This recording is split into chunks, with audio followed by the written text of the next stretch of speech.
Toto nie je rozprávka.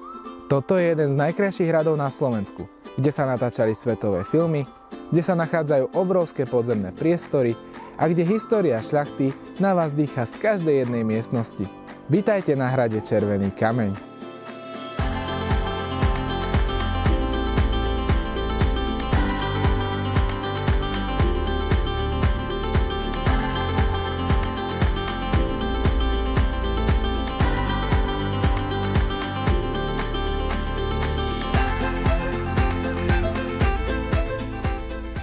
Červený kameň už na prvý pohľad pôsobí majestátne. Pôsobí úplne ako hrad vystrihnutý z rozprávkovej knihy.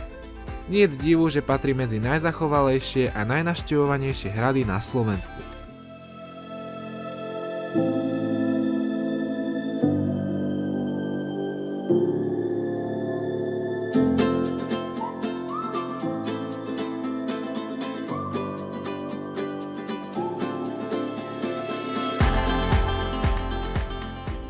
Na tomto mieste stal kamenný hrad už v 13. storočí.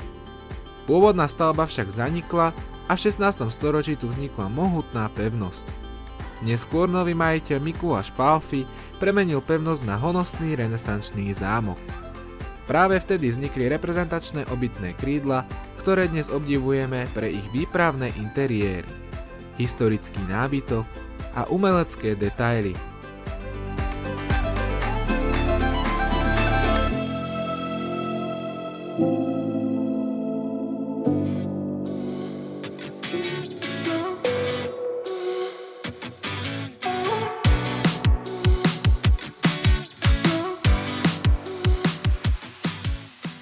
Keď prechádzate interiérmi Červeného kameňa, nemáte pocit, že ste v múzeu. Masívny renesančný nábytok, bohato zdobené sály, dlhé chodby a obytné miestnosti ukazujú, ako žila uhorská šľachta v časoch svojej najväčšej slávy. Každá miestnosť tu mala svoj význam, a to od reprezentačných sál, kde sa prijímali hostia, až po súkromné komnaty, v ktorých sa odohrával každodenný život.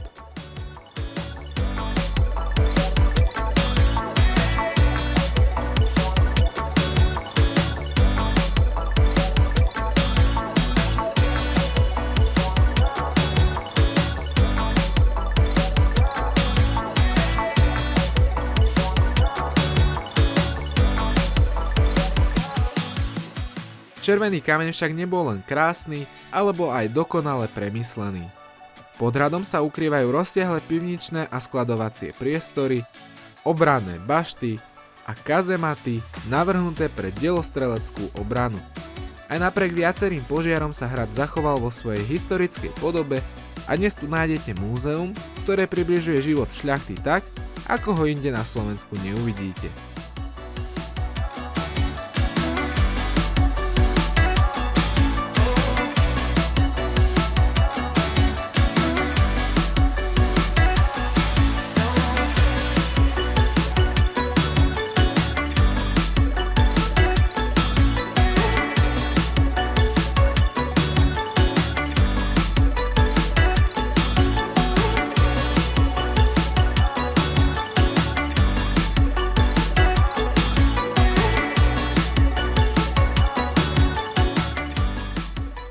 S hradom sa spája aj zaujímavá povesť.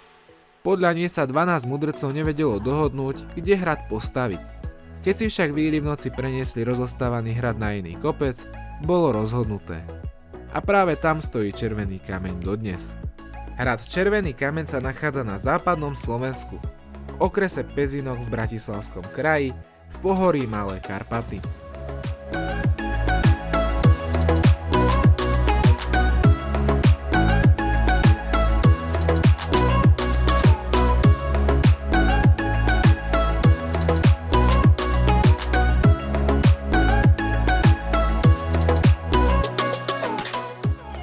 Ak máte radi históriu, architektúru alebo len radi cestujete po našej krajine, toto miesto by ste určite nemali vynechať. Ak sa vám toto video páčilo, nezabudnite mu zanechať like a prihlásiť sa k odberu tohto YouTube kanála. Ďakujem vám za vašu pozornosť a teším sa na vás pri ďalšom videu z nášho krásneho Slovenska.